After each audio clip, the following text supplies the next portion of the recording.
FATA انضمام کا فیصلہ کیا اور فاٹا کو صوبہ خیبر پختونخوا میں ضم کیا. آپ نے کہا ہم نے کمال کر دیا. آپ نے کمال کیا کیا؟ ہم آپ کو چیختے رہے کہ جس طرح تم فاٹا کو ضم کر رہے ہو یہ غلط فیصلہ ہے، یہ قبائل کے سیاسی مستقبل کا یک طرفہ فیصلہ ہے، قبائل کا اس میں مرضی شامل نہیں، قبائل اس پہ ناراض ہیں. آج حکومت نے کمیٹی بنا دی ہے، کمیشن قائم کیا ہے.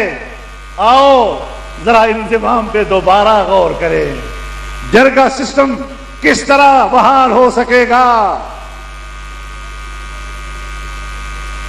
ہائے اس زود پشیماں کا پشیماں ہونا.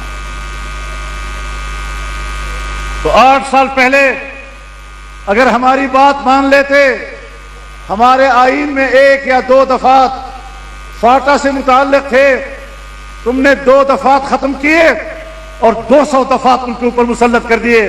نہ ایوان میں کوئی اس پر بحث ہوئی، اور جو میں نے موقف پیش کیا تھا اس کے کسی ایک فقرے کا بھی مجھے جواب نہیں دیا گیا. آج پچھتا رہے ہو کہ ہم نے غلط فیصلہ کیا تھا.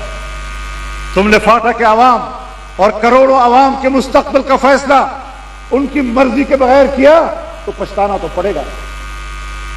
مان لو کہ تمہارے اندر سیاسی بصیرت نہیں ہے، مان لو کہ تم سیاسی لحاظ سے کورے ہو، تمہاری کھوپڑیوں میں بھوسا بھرا ہوا ہے، دماغ کی طاقت نہیں ہے کہ آپ اس ملک اور اس قوم کے مستقبل کا فیصلہ کر سکیں. قائد جمعیت مولانا فضل الرحمان، قائد جمعیت مولانا فضل الرحمان، قائد تیری فراست ہو، قائد تیری فراست ہو.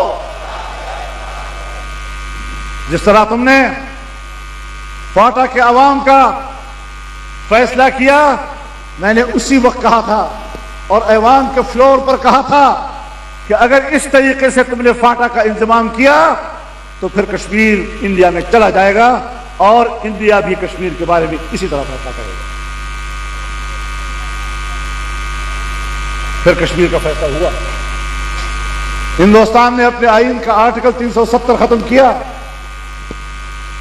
کشمیر کی خصوصی حیثیت ختم کی، جس طرح آپ نے یہاں فاٹا کی خصوصی اہمیت ختم کی.